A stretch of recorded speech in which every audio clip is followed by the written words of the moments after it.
E o falofon fatalofatu ya te Samoa le tunu pele ala fai mai fa nunga le lei ele ne te a fo le lo fomare anga le o le tua ya e mure le ngang fa te tele ele sunga le tatu tofi ele ne ta le na fai mo tatu sui e sulaina mo tatu si ai le vinga mo le fa tai le tua ele te te mai sui fomare lo so tatu o tunu ele ne ta fo ya le sunga ya pena e kolo o le whawhenga taulangi mai le EFKS sa le au le savai.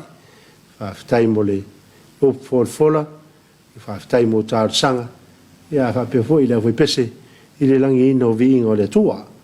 O upu, o lui tau si le sidi o le ola, ia o le manatu o tūnara nei tai au, ia e tō matau ina i fo ima, tai teina i lu tātou savaringa, ia o tātou iei nei vai tau o le tau sanga, ia pato o mai foi le ne yaso las freilo ia o las fai foi o fea mo tute ini so ngalwen ia le mure le ngang fa te tele tatu tofi ia tatu te fer ngai lava ma upu lu tau foi o ne yaso ia o nisi upu lu tau ia fa malu si ai tatu ia o nisi foi upu ia fa vai vai ai tatu ia tatu fa mo pe de tua ilo na nganga so mai le mure ngang fa te tele le sunga a whengainga, sunga pena ia koro, ea, ma tātou tāpua inga ni tau, talo, ia lo whangia le tua, sui fumo le ola, wha te reina pēr le malos, ia wāre tau tua ina o le nuu, ia mare e kāresia, ea la i whi au mga ruanga,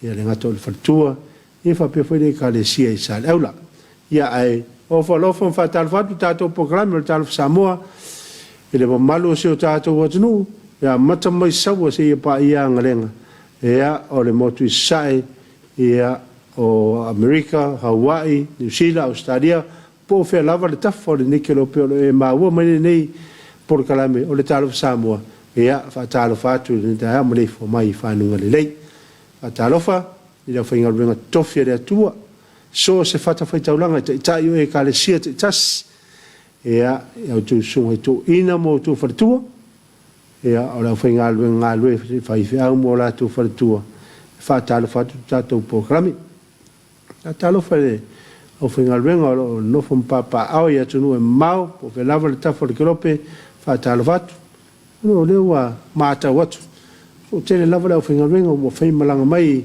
ia tunu e mau ia sao ni uni e mo le fontele i whatalofa tu tātou programi ile nei tai au whatalofa nei o tātou mātua pensione malo lo man malo e o mapu mai ngā luanga. Ia, ai wha pia fwina i o tātou mutua tausi. Ta māma tina mātutua. O lātou whaia pele whaiva o le tāpua ia o tātou whiau mā tātou ngā luanga. Lātou no talo. Po le whala maulon mula. Ia o whianga i tātou i whiau mututi. Wha tālo whātu, mi le ngata i ta māma tina mātua i tono mō tamalawa e nuk mā lalwhanga. Ia fa pele maota le mapu i whangalele, ia mare maota o loo i motu tele i sala fai. Ia masu po whela whela tawhatu kilope o loo mafuta mai ese ta mapo si tina matua. Ia fa talofa atu tatou por kalame. O le Talofa Samoa. Fa talofa i company, ia company la popoa, company la iti, business tu mauti, fa talofa atu le nitayau.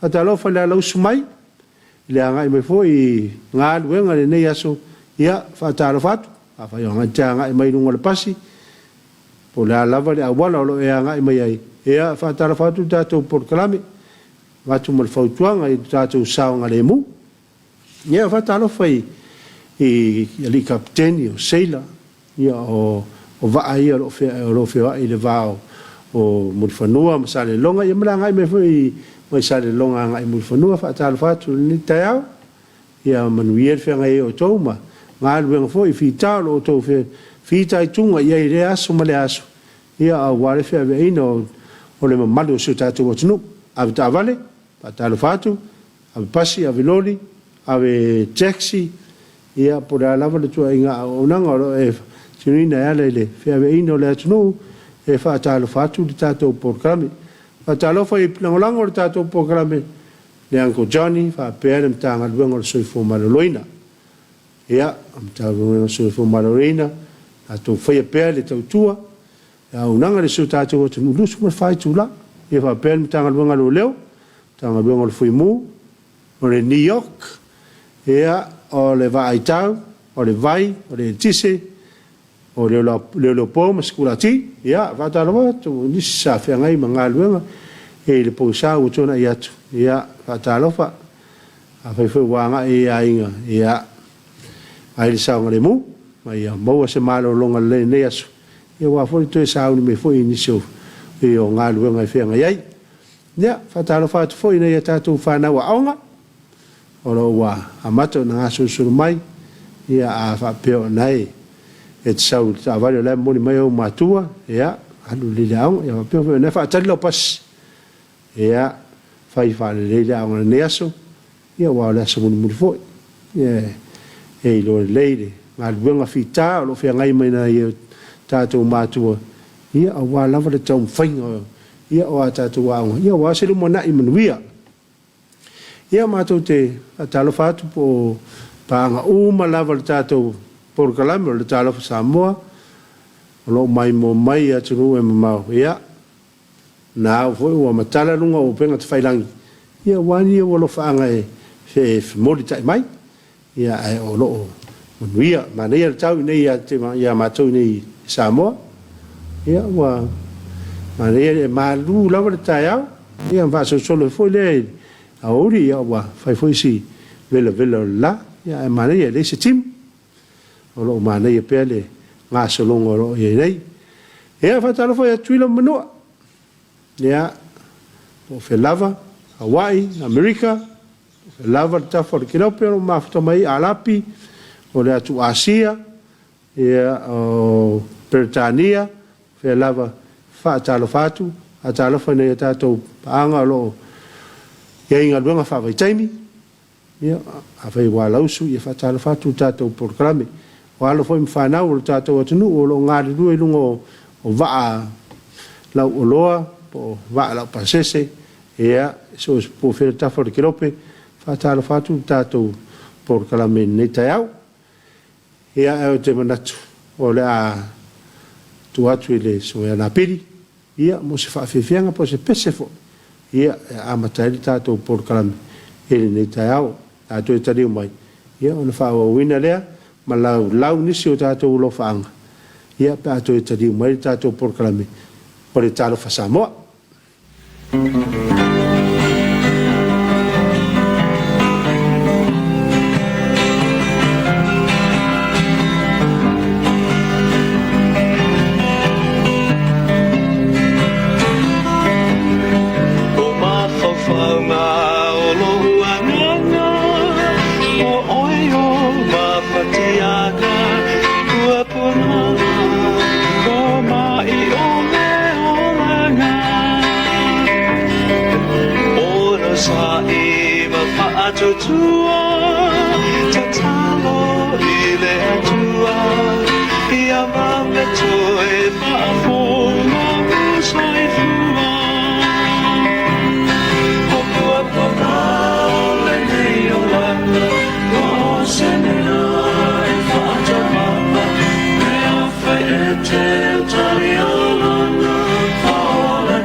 Berliner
matino o le amave ai ona e no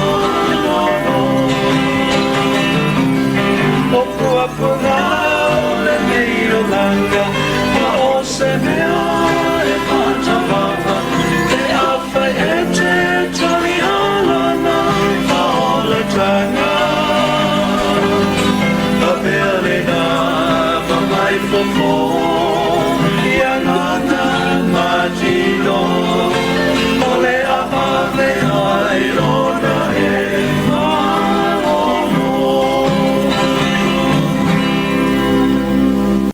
Ta tonu le tu la fitu. Ya, onisio lai pespesenga mai le maturu. Ya, amatai foi tato feauma tato ngalwenga mar tato porkalame. Pele le taiao. Ya, fa talo fatu ya tore na fatu ai mafuta mai. Le tato porkalame le Talofa Samoa. Malo se fua malo langi ma. Ata mana tona yeina ya tato holofanga. Mole napio. Tu whanonga ia lofanga whamorita mai malo siu tātou watunu.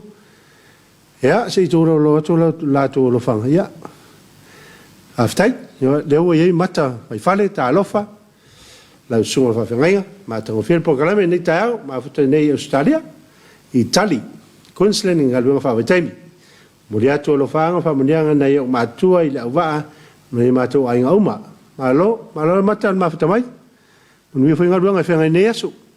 Foi masoe so filmria ya langi ma foi fa manatu mantua good morning man wianga luanga nita fo alo fatu so ka bless fa tai fa manatu man wia for nei aso ya fa manatu le mol me foi ana familianga fa tai tele eni sepelini good morning la sunga malor so fu manuia mai nita fo fa manuia le tua la proclame nita ka bless fa tai eni Amunia foi le tua. Yo eni lava le ma tu mo le foi na alofa tato proclame ma futa mai le sunga le toina pensione. Ya si e vile ma lo ngadu ta vite ka bless fa ftai tama. Masta fatal vatu si utama ala itsul. Ala ki ma le tina lo no fo talo mai ya soma ma to walo ingalwanga. Ma nei le malu mangele. E le usuri de ngaluanga manuia lo waso aftai masta manuia ho lo waso loso ya Rob Peterson talo fa lo sunga malor fa malosi manuia ngaluanga ni tao alo fatu ya aftai Rob lo fat foi tu sanga solonga ya le mo di mai na familianga tato program fa aftai tu sal mafta mai au te tai ra good morning lo sunga manuia ngaluanga ne aso ka bless fa aftai manuia fa ngaluanga au te Malor mafta mai, tu sanga solonga, yeah, mai. Have a great day, yeah. Same to you, tusa. Nui foi lo waso. Malwanga fanga i moi, play you put to the au, yeah, le foi mafta mai fa aftai. Malor mafta mai, yeah, o mata vai falele mai moli atu. O ia lo faanga fa monianga le sunga fa fanga ia sai kalepo.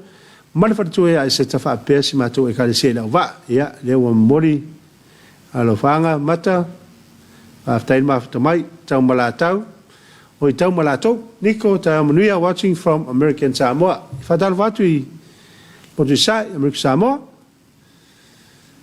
ya tau malato lava le niko le mafta mai aftai polasiu morning EFKS TV lo bless ya good morning po Andrew Eti Malor so fo manuia ni tao lo sunga lo tele atu manuia ngaluanga ni tao ko bless faftai wa le sa tele tao manuia lo sunga malor to tu mo Samoa manuia proclame manuia tele ne yaso God is great ya sa le manuia fo lo waso wa lele tusa nga solonga fo le ma futa mai Talofa tao manuia mata tu Wellington in sila ya va Talofa tu le lo mua o te roa Wellington Talofa foi atusa a salafa Emilio Talofa lo sunga malor so ifumnuia malor le tautua ka bless lo fatu from Brisbane Australia ia te lungu pipu a tale fa por lima i Australia termine malor mafta mai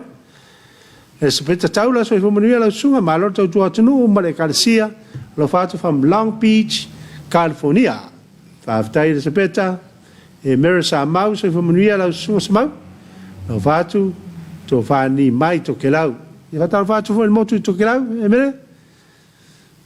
A tālu whātu tātou por kalame. Ai se malanga, soifua manuia lau sunga sa mau, mātango whira tai au, e langi soifua, le mātango whira peo le atua, ia soma. Manuia tiute, rev, alo whātu, i alo whātu whaia, e se malanga. Whāwhtainu after mai, Lua Tapu Bradford, good morning from Las Vegas, blessing to you all. Ia, whamanuia whoi, Lua Tapu, po la siu, alo whaanga, mosio mātou whaiwhia rev, wo sepi, pai aua, male wharetua o tu manu mai Asperton Christ Church.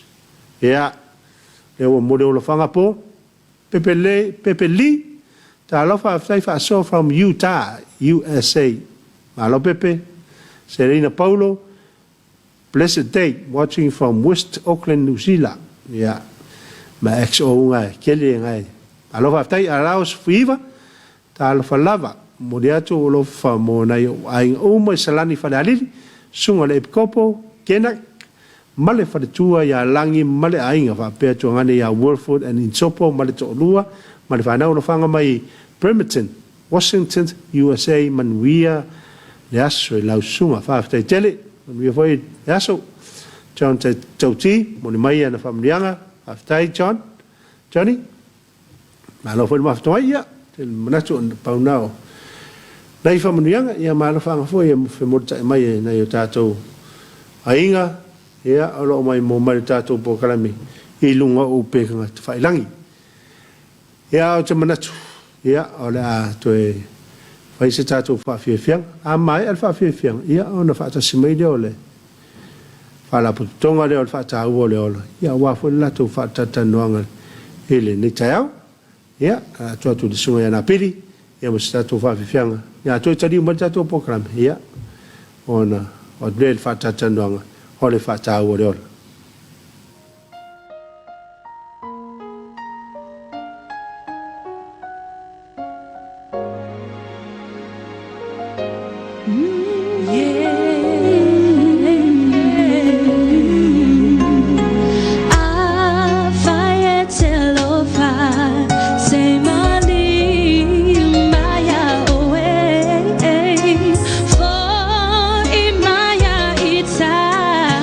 Yes.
Fatawa Leola, which means Value Life, is a counseling organization that not only provides counseling but also has a free 24-hour hotline that connects, communicates, and care to all of Samoa who are considering suicide or combating psychological issues. Our strategic vision is a Samoa that is fully empowered to value life. By valuing life, our mission aims to provide information, services, and support to assist in the prevention of suicide. We are reaching out to raise a powerful message that everyone matters. We provide a loving support to an open platform in Samoa for the help that you need, focusing on for both men and women, young and old, and people with special needs. These are individuals who are at their most vulnerable because of preceding issues like mental health instability that leads to the inability to recognize their purpose in life. Remember, one life lost is one life too many. Choose life. Do not accept the roles that society foists on you. Recreate yourself by forging a new identity, one that commands the inherent values that you hold personal and that in turn inspires those around you. Never fret during dark moments or times that you feel like there's seemingly unending road. Instead, carry a well-lit candle of a positive attitude that will give you power over these circumstances. Remember that you have always been enough. Never let the thought of suicide and the whispers of its constant calling turn your heart into something unpleasant. Let this yearning of being understood be your pathway to first understanding that life and valuing life is beautiful.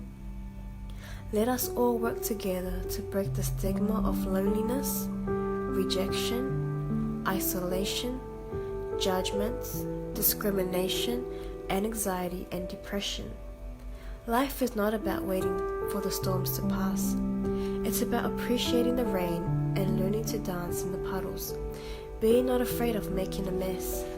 It's about trusting that there is a rainbow at the end of a better tomorrow, a tomorrow that would be a little less beautiful without you. Rise together and trust that somewhere over the rainbow where bluebirds fly and the dreams that you dreamed of really do come true. Love yourself, know your worth, and value life. I matter, everyone matters. Eta ua oi. I matter, everyone matters. I matter. Everyone matters. I matter, everyone matters. I matter, we all matter. I matter, you matter. Everyone matters. Fata wole ola. Olo wola se me alo fasili le mai le tua. Ye alo fai le tua mai ye alo fai le wola. O oe alofangio. E tato uma alofaina. Awa e tawa uma e tato. We all matter. Choose life. You are loved. We are all loved. Everyone matters.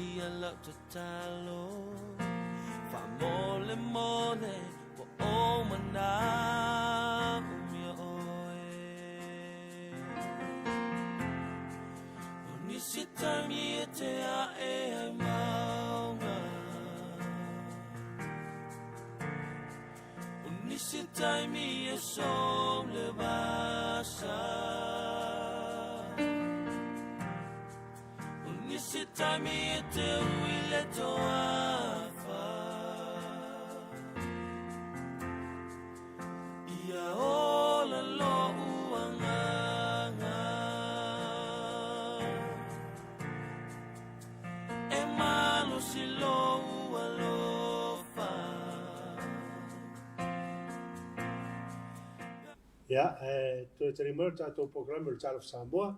Ya, ora temi masani foi mo tato program ole fatawo le ola. Ya, ne vewa. Ma to ma futa ya mo le fionga to pule. Ya, la fionga pali tuman.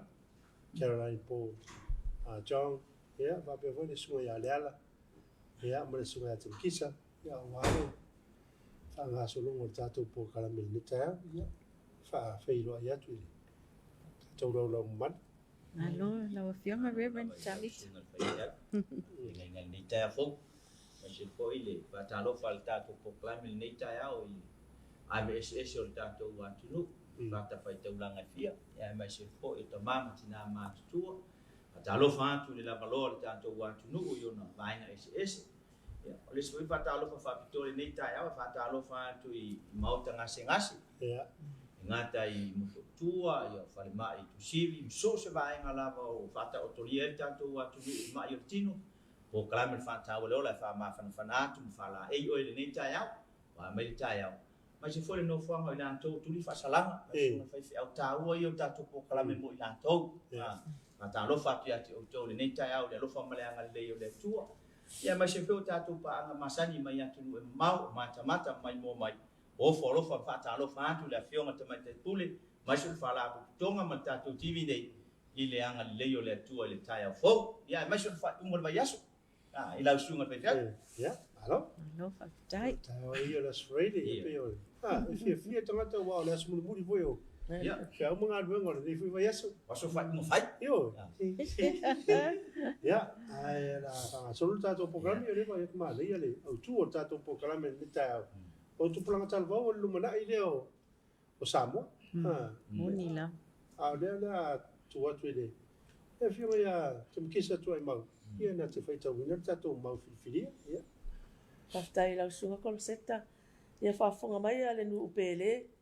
I se upu foi mai le ali i o mawhai foi no whitwhiri a tātou te mawhau iai. Le nei foi aso, ma le nei vai aso, po le nei foi tu la tae au. O lo mawale le Yeremia o la matau koe rusu ma le iwa, o le au whai tau ina atu whai upo su ma tasi. A wā o au nei, ua o i loa manatu, ua o manatu ai ati o tau, o manatu i le manuia, a e le o le maalaia. O lo whetalai mai ai le ali, e foi na atu ya to le unga e iai le fa moe fa mania mai le tu ai fai tawina la na fiona pa ia Malo fa Ia, ole a tatau atu tatu fai taunga le tu le fa peritania. Wa fo ie o lo fa longo mai le la tu fa Englisi. Ia, ole tatu scripture reading ole nei tai au. E maua mai lea le tusia Jeremiah chapter 29 verse 11. For I know the plans I have for you, declares the Lord. Plans to prosper you and not to harm you. Plans to give you hope. Hope and plans for your future. This is the word of the Lord. E alfaatasi lava mal tatou tusai filifili lava e matou nei ia me se foi le afionga le Reverend Tavita mal e tu faatasia ia ni manatu po ni faitaunga foi o wā le theme po le aunga le nei o le aso ma le aso ia for this morning we have selected o le tupulanga talavou o le lumanai le o Samoa pe on saunua le afionga Reverend Tavita. Young people are the future of Samoa. And I think this is true for the whole world over. Reverend, o le lumanai lava o se atunu, o le whanau o lo tupu ai. Ia o pe o le nena le la whatatala noe le ne tai au, whaftai lava. Malo whaftai, ta o tele le, tato o tu ni tai au, whia sue whamanatu i seo tato atunu. Ia le ngatala I rau matu ia e pei lawa I le tupulanga talavau. Pesa e tā ua le whawhai le lem whaatonu leia ia whanau tonu a inga. Mana e tele nei ma e tā ua, e tau lawa ona whaatau. Sa leia, e whele e saunuanga la sungan tei whiau. Wa a tātou tala noa loa I vaenga nei pei ona saunua le whaatau a inga o le tupulanga talavau. Vinga ave lava fa mo I matu I whanau. Matu orang. Wa. Ta penanga fo ile fa le nganga le tupa I o le ta pena ia Yeremia le fa matala. Ele tamu enga male ai mamau Yeremia. Ile tulanga fa tala.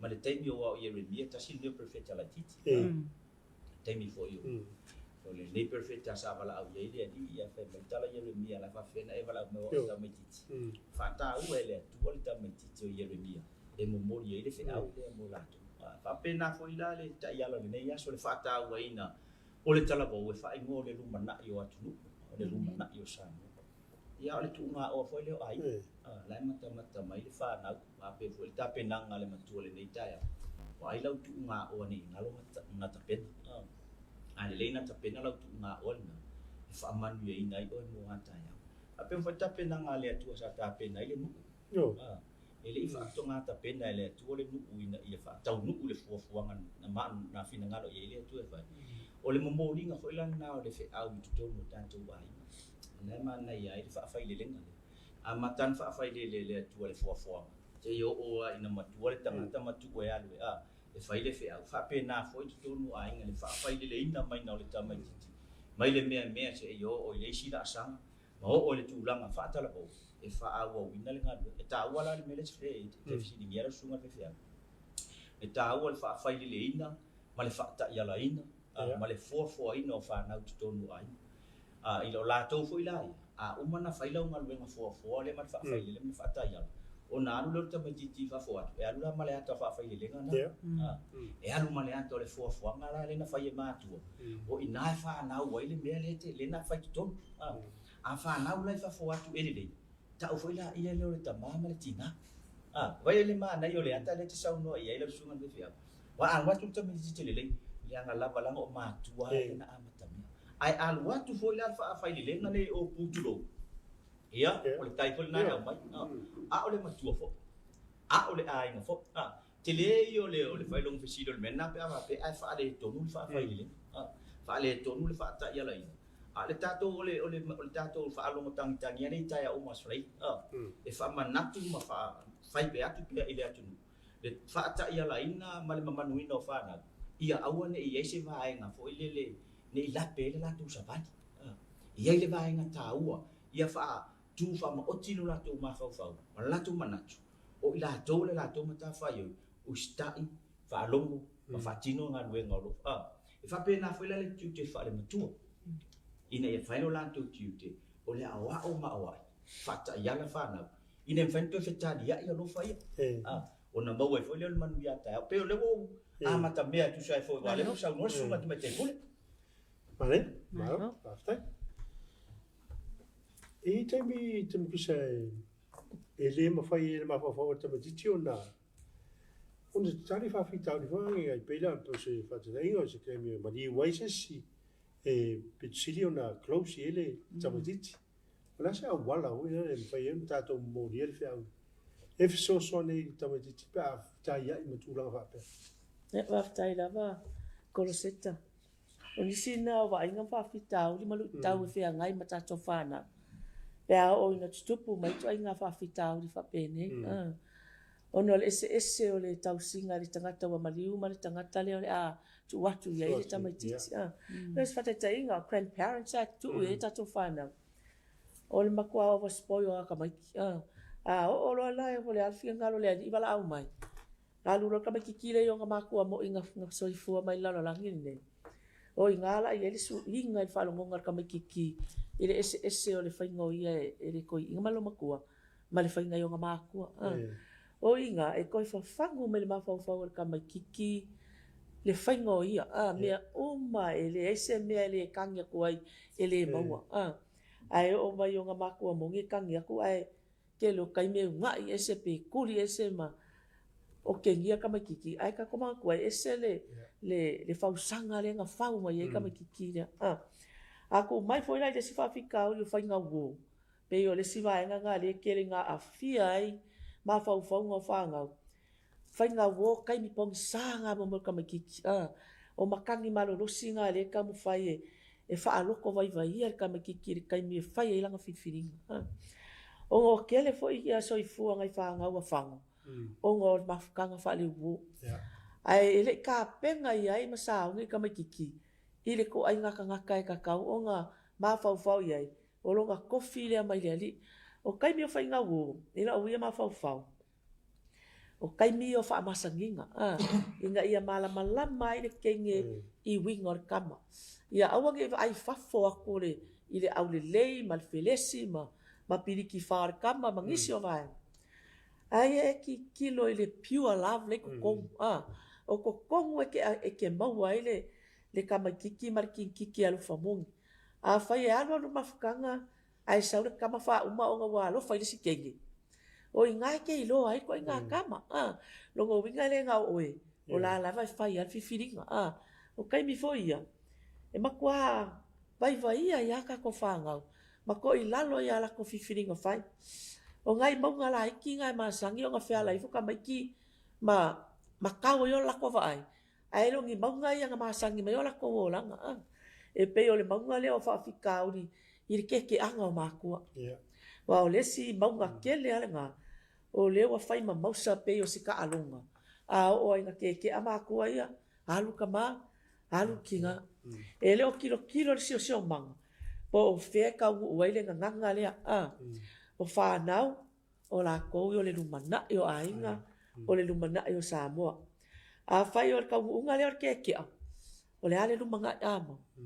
Le sili aku la le puapua ngā kia, ma le safa o kako whanga. Ngā ilo le mea lai e la ua. Ki ngā marika mā. O lala wa o la ua e whaile fia. Ai ka lo whai whanga. E manga o mia e whanga. Le alofa mā whanga. A whape ke ala kai au. Kisi ila wa finge. Kisi ila o kamakenge. Ai kere yaru se mea. E le ngalo le ngā mea. E o inga makuar kamakiki. O whea me e wa ailon kapal malung ki ngā. Whio ai al kisi. E moe ai kisi, e ala le kisi. A o fo inga i kango e hak. E la ngonga inga i kama kiki. Le alofa mongi. Le fusi a kuai. A ko ai. Ma sau wha amang yanga. A whai ma mausa ia o e. Lo wha amang wia o la whanga. Whai ngō whienga ve se mea ia. Pe o le mea leo le. Loko vai o kama kiki pe a keke a mako. Loko vai o kama kiki pe a kipi e ranga wo. Loko vai o kama kiki pe a maliu se kas. Ele ko iai foi se pole. Manga o mia lau fusi. O le ngā fusi. Ele ngalo. Pe whai ale ainga o lau kama kiki. O whea lava le mewa aia oe. Ke rua whairua ia li fusi ngā. Langa o le alofa ngā. E le ma whai o ngā wawai. E manga kua kama kiki lau kisi. E manga kua kama kiki lau fusi. E ngā ke la ngonga inga. Ma kupua ele alofa ngā. Pe ai wha amasangi ai. Ai ale ese kisi le ese hak. Ile o langa ako na kama kiki. Safa. Kua i safa. Ngā ke le la ngonga foi. Longa kaua. Ma se alofa se makua iai. Ia pia sa sangi ako nga. Ma ronga tai. Ai telele. Pasoi le ta. I tonu langu tātou ua inga Samoa pari e. I whai tā tele le leo le suef soani o le whanau i mātua. Ono i e le tūrao. Ai tā ua le. Tā ua tele le leo le. O le soani o mātua i a latu whanau i a latu whawhtau. Moni lele. Moni lele lau saunganga. Reverend Davita. O te iloa pe ona Folasia foi pe fa alia foi se manatu te mukisa le tatou tanoanga ni tai au. E tele lava ia awala e lui mai ai le tupulanga talabou. E le ngata le whanau, but o mātua foi. Mātua foi matangata i tonu o si o manga le ainga le a. E se uma ia tatou. E se foi tatou whaalangona. E se foi me tutupui i tatou langa e whai e tatou filfilinga o taimi o sao o le taimi o le sao. Ia au le tau mawhai lava o tangata ola se i tūlou. He peila i se manatu fo i o le mātou ngā luenga. I le tau mawhainga le tau longo. Ia ngā lulue whaatasi se ainga. Ia ngā lulue whaatasi le tamama tina. Ia ngā lulue whaatasi le whanau. Ia ngā lulue whaatasi grandparents po mātua. Ia ngā lulue whaatasi ia o uso po o tua whawhine. Ia tu whaatasi tau manatu. Na mawaila ia o se ainga lelei. Se ainga i mafuta whaatasi. Mataltala noa. E pei ole taumawhai lava le whaatau le ola. Ole issue lea that we need to communicate. E tatau ona tatou whiso o tai. Taltala noa. Taltala noa whaafita uli ma me tutupu tono le ainga. We need to communicate. We need to nurture and we need to care for one another. E pei ole saunanga te mkisa. Opo mai lau tama. Oele tama maltene. Kisi mama papa e te leo ese malfale. E fo i mai le fiafi. Sau fo i greet your parents. But o mea ngei, ele mawhai ona langona le tamaititi. Pe a le avatu fo i ele alofa o matua. O tātou fo i te leo taiminga ale whaatonu lava. Whaatonu. Ai whaatonu ma le alofa. Pei fo o se saunga fo a kisa. O grandparents, e tele na spoil lato whangau. That's a general statement. Because e iai fo i grandparents, e whaatonu ma le alofa lato whanau o lato whanau. E ese lava tangata. A le whautuanga al whaatau o le ola ia. If you love your children, discipline them. Whaatonu, but whaatonu ma le alofa. E fo taimi e tatau ona sasa ile tamaititi. Ele ole sasa la sasa whaapea ua whaasawa ina. Wa sasa lava se vai atu o tafe totoi mai mata oto mai I lalo yo o vai le ai. You discipline this is what you call abuse. Esa o lelo sauna. It's ole whaatonu ma le alofa, which means you discipline. O ole matafa yo ile matua. Po grandparents fo ole alofa moni lea. E fo ile me fo ile o telo tina. E alofa whaavalea.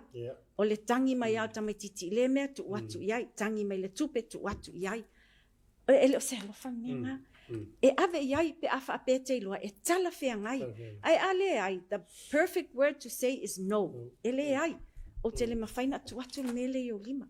Alue whainga aluenga. Pe te alu le aonga. Savali le aonga koe savali mai. E te sau. O le ele me aile tu watu I. E te tau sami ai. Le taimi nei, ele ai, ele watu tupe. Ia, o me whaapea, o le alofa whaavalea. Sometimes that is not love. It's a way of not helping your child. E te le o fesosoani I lau tama. E hola tupu wa I se si umanga le lei. O le to te tana I mai I le tatou ata le tu watu I matautua. That is an example of all of us trying to attain our goals. Tu sa ele pesele umamatou pese atua. E te tau mawhai e te ai. E iei taimi e tau te o I lalo le toafa. E iei taimi tau te ai lunga o maunga onga o lai si itia tātou e tātou ainga. Lai si itia tātou e le upua le alii. O lai si itia tātou e tātou tau mawhainga. So for us to attain and reach our dreams, to reach our goals, we need to help each other. We need to push each other up that mountain. Ai le mawhai ona tu ula fo ia tātou I le li. O lai unga ima ia tātou a wala mai lei I le tuspa ia. A e mana o mia le sosoangi tama teine tupulanga talavou tamati na sulu tuspa ia o inga e mawailo wha singumanga. O nai mawaile wha nunga e lau me whai le aso ma le aso. You have to discern what the Lord is telling you. So, o le taumawhainga fo ele o mātou fo inga o ni taumawhainga vai, taumawhainga whaatau waa. E tu waise manatu I tau luma. Musu atu se whautuanga. A le whaatau le ola. I au wala e mawhai ona whaafo ia ai. Ma e au sia ai se whaafo ia ai au whaafitauli. Ma e au sia ai se tūlanga le lei to tono lo o langa. So ole mea, ia tatou ngā lulu e whaatasi. Tamā pe ono whai atu, tamā tina, le whanau pele, uso tua whaafinge, grandparents mātua, tatou ngā lulu e whaatasi. Ia, for each of us, tatou taito o tasi, ia maua se luma nai manuia, ma se mafutanga, I lunga o le papa o le ali, with God's love, with God's unconditional love. Ia, whawhitai lau. Ia, ele ngata koe lai le whawhitau o le se o whanau I whaasoi mātua. Ia, o mātua fo I leana i tau wa ai po la se a wala mfai no so swani i le fana sa o le na le bele pena sa mo ye te mete i le tulanga le ole ave ye so swani fa ta o so swani le matua ai te mele mautonu wa te mele ma na fu na le mautonu e ele tu ai nga fa fita o li fo ia ta tu le fana a umolona mai le matua fa sa fa ia tala no la wala mata na sa le fa fita o le fa fita o nga tu lai mai ina e umanina tala no ta si lua tonu waso ai to tala suai te lo le metu e manu o le loto le tanga tale sa le sa ave ye le so suai o luna tale tonunga wa ye luna tale tonunga wale manu pui ia mai au malima ona matu ai sia langa fo fa ma sani ya le fa na le tu nga tala no le fa le matu a umanina fa ni le fa tonunga ma fa ni le fa ta ya laina ai to tala no tala suai ta ya pe a fa ni ai le fitu lo le mai mo mai le wo tato tam le wo tu tolu tato se vai i mafua anga ma ponga i tu poi me fa pe wai o isi matua fa pena umalona tala no ate wo ta ya a matalona tala no ai ai mana tu foi la fa matalanga ni e malu pui e le ma faina so ona abatu leanga o le manuanga o lai le tanga tawa tanga tala ma fatia wai pe le fai o le mau tonu lana le matu o le mau tonu a sa me o le tu kwa le na faile na mafu mai tu nga mena ona ua alu le fai le ngal benga fa le ma faile tu fata yala ai te mulia o toi fai e isi ula le wo tala no le ngana so e fai mo fi ina mala mai ina le matu person o le ki ola fa le tonu lo watari mo lo wa fi o no le sa matu tala no na po mo fai fa le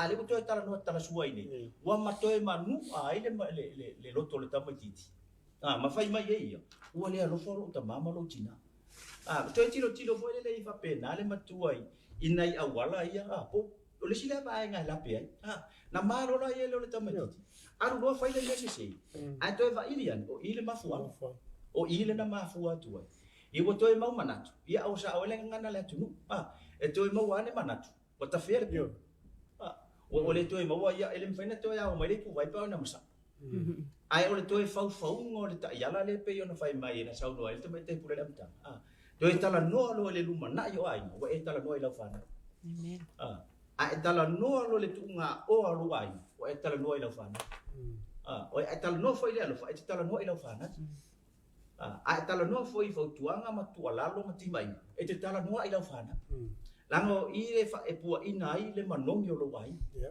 o i o la fana e lua ye tu lo le manong i le yo lo wai ai fa le tonu la i ya tato ye tau le fa matala ina le na me le pe on sa no te mai tai pule o le pua ina o le manong yo sa sala o se ula po se fa solo e pua ina fana e le pua ina tato matu tato e fa ta ya la masui ula fana we pua ina le le mana ia ole mele sau no ia no su pe tato tilo ma tato fesidingia e ia te me fa le ton wai e ma pena le wingo le matua e tu fesidi le ma fa ole matua la va me wa wifi a le na fa ia tu ile le uma le na fa ia tu ile le tala ma toi ba ia ne pe le mele na una ia na fu ai no tu toi tilo ia va nga na fa pena fo i va ngari fa pena fo le va ma tu o man vai fa lenga a tamama tina ai uma ko kala mo ya la o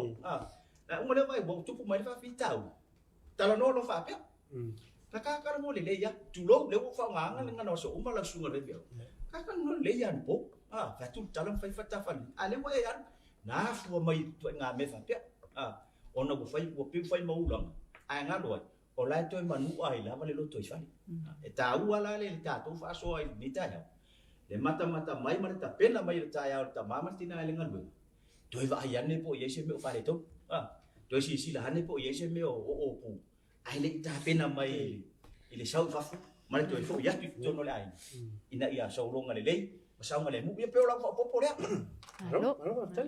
alo va so io le si tu la ta mata e va nga ta vo no mata tu e ma tu vo i anga le fana o le si va o le va nga tau e ta o le melo le tau fo le matua na falo Si whanonga si whaimang. Ia sau. Tunga manua.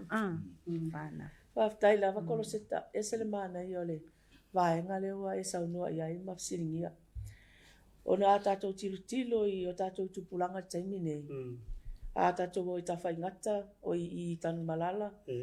O kele ngai kupulanga la iai. A kako wo foi oi na manu. Makwako a kele foi a kupulanga le iai. E kako ki kilo e iai lava kiu ke kako kele o whai ama whakaungu i ngai kongo kako ai. Ai mai se lava i tātou mātua. E iai le kei mea la koe kama kiki ma kingi ke kalangoa i o ngā mākua. Makware ai ase kai mea whaavangoa e mākua se o lako whaalongo ai. Malako langonga inga pole a kongu le mea le mga omia kama kiki. A kukupu i whaafikauri kongo le ainga. Pe lai makamaka kulo al whaafonga la kuma ulanga le o mea le kukupu i whaafikauri. Ma a fia i whaangau pule le ola. Me leo lai makamaka le aka le anga. Ai alu aku le sika makiki e ka ulong kama. Malong kinga. O lai makamaka la whai le aka le anga. Ai sau le kari. Alu e moe. Au ke kaukala i kiki. E le whape ngai. Alu wai. O ngā avea mwhaafikauri. Wa umangenga makamaka. A le wa fia manga o le kama kiki e whaakingu. Langa le wa whai ma mea sua marie. A whai ngai ro whaangang. Ai koe a whai ngai a. Mamangu ai ko kongo se sio manga le ainga.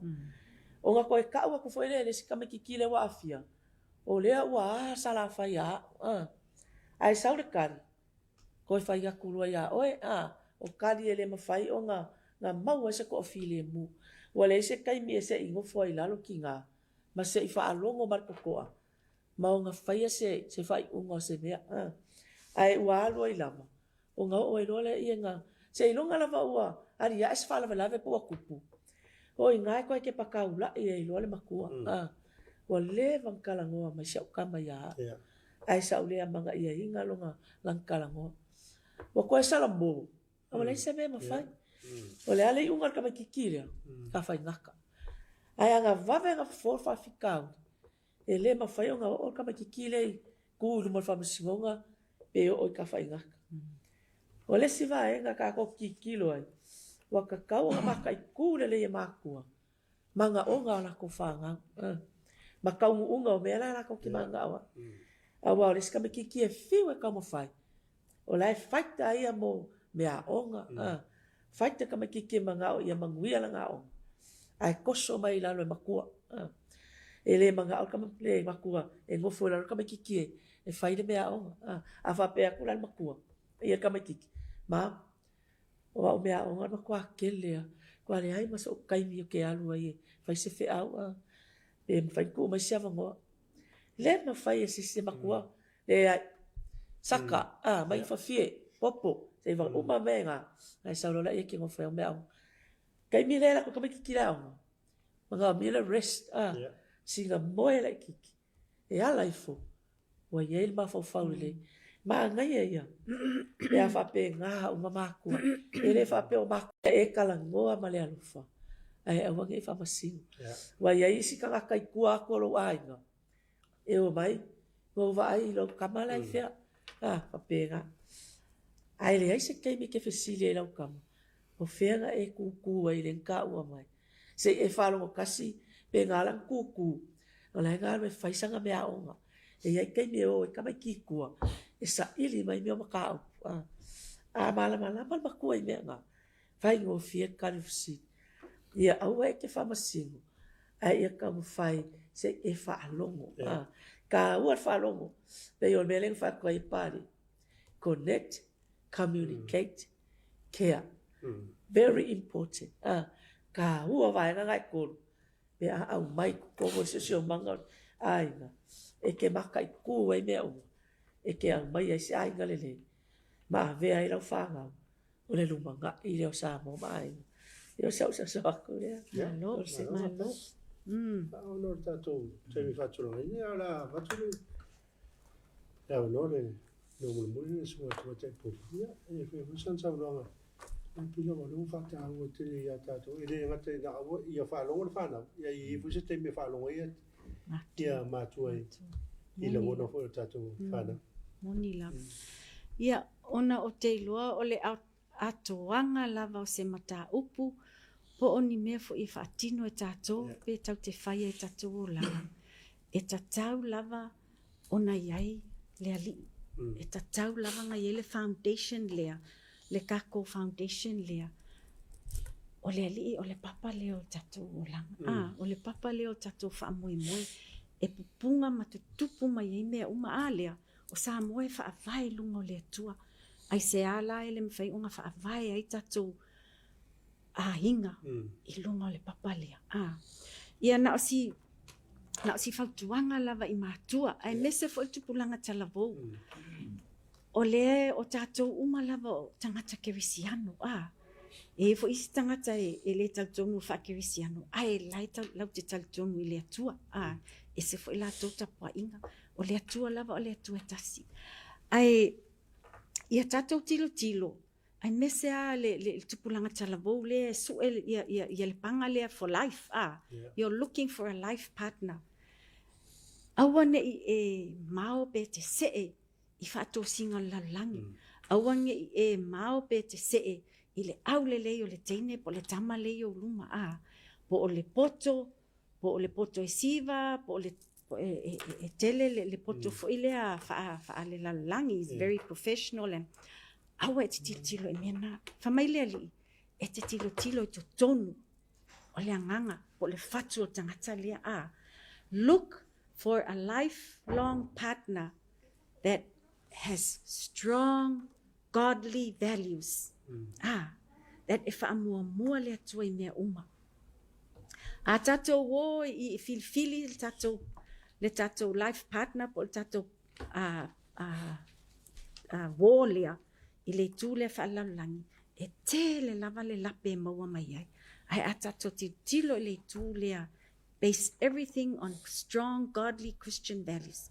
Te le lava le e maua e pupunga mai e tonu o le mea fo ile e whaingata I ta mama tina o na maua le connection lea po o le communication lea po o le care lea for one another wai a maua ta mama tina le mea lea e maua fo il whanau e pu e mai il whanau o ngā olai masua atu e le alofa leo le atua le unconditional love leo le atua e masua atu il whanau ona masua atu la ia I siblings po uso matua whawhinga ia masua atu isi tangata e le mawhai ona tuulafa ia tātou I le atua if we base our life values and the foundation of our family on godly principles and godly values ona whaai waila ia isa whautuanga I mātua whaalongo I le tala noa mai o lau whanau, pe ona whetalai atuai I le whetalai ngai a le ala I se taini. Whaalongo I le tala noa mai o lau whanau, tuuawa noa iai, ia masua mai ai pe tala noa mai ai, I mele tu tonu o lātou. Awa e te so ona mātele tele iai, mai whapea, salapu, alu ese, pe o le whatua te mkisa. Au tele fi whaalongo atu, alu mkwa e kaule kiki kele. Awa e te so ona mātele tele. Ma awa e te ita, ono sailo ita, ai whaalongo le mea lai tangi atu ai lau tama. Because at the end of the day, a le tu ua iai lo talinga, lo te le so tau au, ma lau alo lea, o lau mea lofa lea mai lea tua. Oi ole a lato sulu iai, Reverend. Oi ole lato sulu iai, e mua lava to tono si o manga le ainga, mua lava matua. Ale maua le to manga lea po se ava noa le to tonu o lo ainga. Na e sulu lo le, ya Reverend Tabita lea, mwhainga ewa lau mai e whakasa, e tawhatala no lo whawhita uli. Pe te sulu I lau whaiwhi au. O e taita iatou e kalesia. Ale ngatalenga, lafo iai sunga leo, le ofisa o leo, ele whapela e latu lotu o e whalpupui le ai. E iai leo e mawhai o na counselinga, pe whaalongolongo I o whawhitauli. Manu e tele I au sia se mea o tupu. E avei o e tawhaingata, pe o le saunga te mkisa. E iai leo, e iai le potoma tumai le, e mawhai o na whaasoswangi atu I o whawhitauli. E le whapela e latu lotongi o tungu whapupui. Ia, Ale ai, sa ua pele, sa ua mamai ia o e te loa, e malu pui pui ai lau mata upu. Ia o le fuenu fatu mātou nei, whaala potonga o le whaata ua leola. Luas fulfai tu la, fitu aso o le vai aso. Tolu ono 5 aso le tausanga, e whaamanatu atu pea. Vili mai le mātou lenga vili fua lea, 800-5433, valu se lau 5 whātou tolu. E mawhai o na whaatatala no whaafitauli. Lewa tanga i mai le atu nuu ia mātou nei to tolu. Sesi au mātou e tali atu. E whaatala no lo whaafitauli. E malu puipuia. E malu puipuia lo mtau. E le mawhai o na mātou o tala atu itua. Onga le mātou ngā luenga lea. This is what we have pledged and have sworn to do, is to have confidence, is to show a person that their matter is confidential. You can come to us 24/7 and your problems, what you want to talk about, is confidential. You can trust us, and that is a guarantee. Ona whaau mai la i o Sautala. You are not alone. You are never alone. Because God is with you. And he comes to us in different ways. Options to you. Options in mawhai ona. E sulu i sesi whatatala noa iau whaafitauri. Ona o tangata ngei, o ngai tu watu le atua iau luma. E whaswangi atu ia te oe ale ai, ia e sulu tuspa ia. E maua mai ai lau ta aiala ma lau tu o manga. And last but not the least, you matter. You matter, I matter. We all matter. Uma le tatou po kalamelea. Fa solo mai loma le matou. Tama I video lea. Awane e al SML TV. It's called Broken. It tells you that you are never alone. It tells you that you matter. E tāua oe, tāua au, tāua reverend, tāua le matou lau, tāua tangata uma. I le silafanga ma le tausinga le atua. Ia whaftai lava reverend mo le avanoa. Ja, maar whaftai. E soa toa te pole. Ia, mo le whaasoa matou whii, whapewhoi tatou lau. Ia, nau whafo Samoa le telo tamau ainga. Ia, ma le pisoasoni fo. Ia, ma le tatou whalapaputonga o le whatau rau. Mo mori a ma le whiau le itai au. I le matou pese le la. Tusina atu ia o na whao mai leo tatou programi. Ngā whaarap. O le tatou pese, o nisi taimi. O nisi taimi e te ae I maunga. O isi taimi e te ui le toafa. Ia, nebe.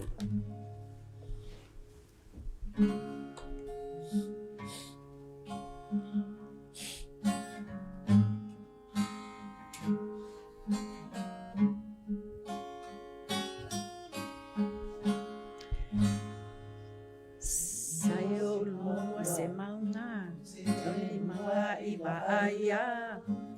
Nalai ona o wala au I le alii. E ui ona o se taimi, Yesu talia o lo talo. A mole mole o mana o mia oe. O nisi taimi e te ae ai maunga. O nisi taimi e so le vasa. O nisi taimi e te ui le toafa. Ia o la lo anganga. E malo silo alofa. Pea o mai leleanga. O nisi taimi e te ae ai maunga. Ia o la lo anganga.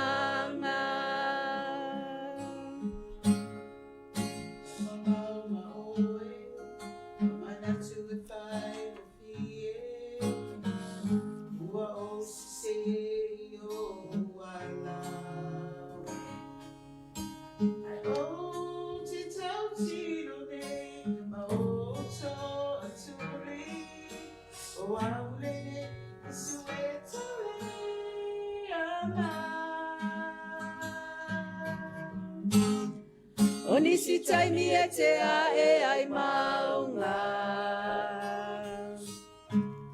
Onisi taimi e so le vasa. Onisi taimi e te ui le toafa. Ia ola lo uanganga. E malo silo alofa. Pea o mai leleanga. Onisi taimi e te a e ai maunga. Ia ola lo uanganga. Onisi taimi e te a e ai maunga. Onisi taimi e so le vasa. Onisi taimi e te ui le toafa. Ia ola lo uanganga. E malo silo alofa. Pea o mai leleanga. Onisi taimi e te a e ai maunga. Ia ola lo uanganga. Molina nga whakatitele, e le nga whakataureola, sunga tamate e pūlen, e wapewoia le alam tamikisa. Se matatou pokala me ni taia. E mungsis whapopunga le vai aso o momua, ia manu ia tele le ia Samoa, ia ma whawhawa ma tō whasifua.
Fatawa Leola, which means Value Life, is a counseling organization that not only provides counseling, but also has a free 24-hour hotline that connects, communicates, and care to all of Samoa who are considering suicide or combating psychological issues. Our strategic vision is a Samoa that is fully empowered to value life. By valuing life, our mission aims to provide information, services, and support to assist in the prevention of suicide. We are reaching out to raise a powerful message that everyone matters. We provide a loving support to an open platform in Samoa for the help that you need, focusing on for both men and women, young and old, and people with special needs. These are individuals who are at their most vulnerable because of preceding issues like mental health instability that leads to the inability to recognize their purpose in life. Remember, one life lost is one life too many. Choose life. Do not accept the roles that society foists on you. Recreate yourself by forging a new identity, one that commands the inherent values that you hold personal and that in turn inspires those around you. Never fret during dark moments or times that you feel like there's seemingly unending road. Instead, carry a well-lit candle of a positive attitude that will give you power over these circumstances. Remember that you have always been enough. Never let the thought of suicide and the whispers of its constant calling turn your heart into something unpleasant. Let this yearning of being understood be your pathway to first understanding that life and valuing life is beautiful. Let us all work together to break the stigma of loneliness, rejection, isolation, judgments, discrimination, and anxiety and depression. Life is not about waiting for the storms to pass. It's about appreciating the rain and learning to dance in the puddles, being not afraid of making a mess. It's about trusting that there is a rainbow at the end of a better tomorrow, a tomorrow that would be a little less beautiful without you. Rise together and trust that somewhere over the rainbow where bluebirds fly and the dreams that you dreamed of really do come true. Love yourself, know your worth, and value life. I matter, everyone matters. E tā ua oi. I matter, everyone matters. I matter. Everyone matters. I matter, everyone matters. I matter. We all matter. I matter. You matter. Everyone matters. Fa'ata ua le ola. Olo wola se mea lofa sili le mai le tua. Ia e alofa i le tua ma ia e alofa i le uole. O oe alofangia. E tato uma alofa ina. Awa e taua uma i tato. We all matter. Choose life. You are loved. We are all loved. Everyone matters.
Come to Uncle Johnny's Ice Cream Factory at Vaitele. We have a variety